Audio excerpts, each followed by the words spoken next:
Mananya nanti arahan dari beliau aja. Saya nggak tahu deh. Nanti beliau yang paham di mana dan saya pasti akan ikut di mana. Tadi pertanyaan Pak Prabowo atau diskusi dari Pak Prabowo? Pertanyaan Pak Prabowo atau diskusi Pak Prabowo? Diskusi aja, siap membantu beliau ditempatkan dimanapun saya siap.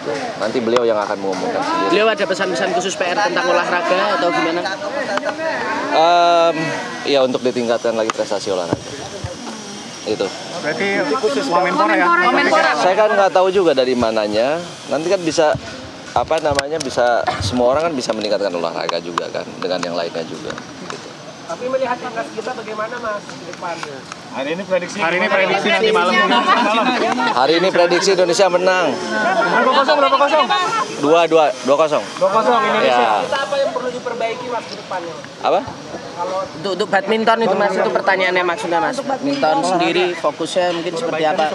Mas? Ya ini kan mau pergantian ketua umum yang lama ke yang baru karena yang lama itu kan Oktober ini habis. Insya Allah yang baru ini ketua terpilih kan Pak Fadil Imran dan beliau juga lagi membentuk susunan struktur di PBSI ini.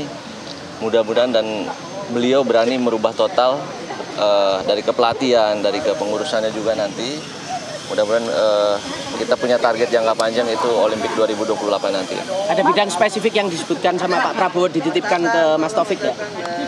Beliau berbicara olahraga sama saya. Secara umum Secara umum ya Mas Taufik ya? Kenapa? Overall secara umum olahraga Berarti Wamenpora ya? Saya kurang tahu di mananya. Nanti beliau. Mas, tapi untuk ketemu Pak Prabowo ini baru kali pertama atau sebelumnya udah sering komunikasi untuk ditanyai pendapatnya tentang olahraga sih Mas? Enggak, belum pernah. Baru kali ini. Kapan dihubungi sih Mas?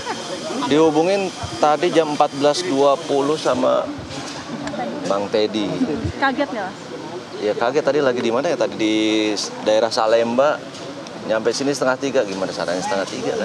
Pernah ada tantangan fakta integritas juga nggak, Mas Taufik? Kayak kemarin beberapa menteri kan menyampaikan calon menteri menandatangani fakta integritas juga. Mas Taufik hari ini sudah menandatangani juga belum? Sudah.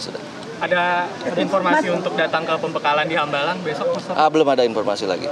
Belum ada informasi. Nanti diinformasiin selanjutnya. Mas, berarti siap kalau diajak Pak Prabowo ini berarti siap bergabung di pemerintahan membantu? Iya, siap membantu beliau di kabinetnya beliau. Gitu. Terima kasih.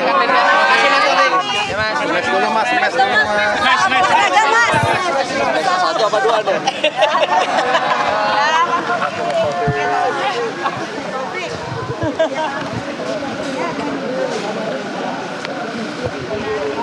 Mundur lagi.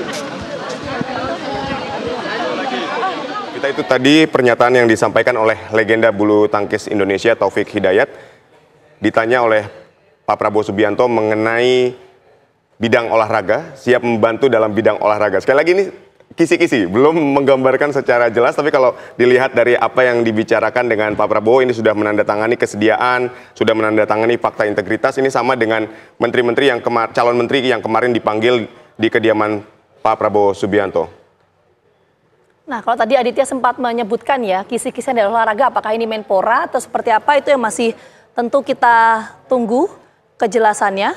Tapi pemirsa, kalau kita coba mengklasterkan atau mengklasifikasikan sejumlah tokoh yang hadir di kediaman Presiden terpilih Prabowo Subianto, mulai dari calon menteri, kemudian calon wakil menteri, dan kepala badan, ini kami klasifikasikan ada beberapa klaster. Klaster militer, partai politik, akademisi, partisan non-partai, atau relawan, dan menteri di era Presiden Joko Widodo. Nah, dari komposisi ini, nama-nama ini pemirsa, tentu yang menarik adalah bagaimana postur kabinet atau nomenklatur kabinet. Apakah memang ini nomenklatur informasi yang beredar ada 46, tapi kalau kita melihat Aditya dan juga pemirsa, kemarin ada 49 calon menteri yang hadir dan bertemu langsung dengan Presiden terpilih Prabowo Subianto. Apakah ini menandakan atau mengindikasikan bahwa nomenklatur kementerian di era pemerintahan Prabowo Gibran ini akan berjumlah 49 kementerian atau tidak? Sekali lagi, ini merupakan hak prerogatif dari Presiden terpilih Prabowo Subianto untuk kemudian menyusun nomenklatur kementerian sesuai dengan kebutuhan di era pemerintahan Prabowo Gibran.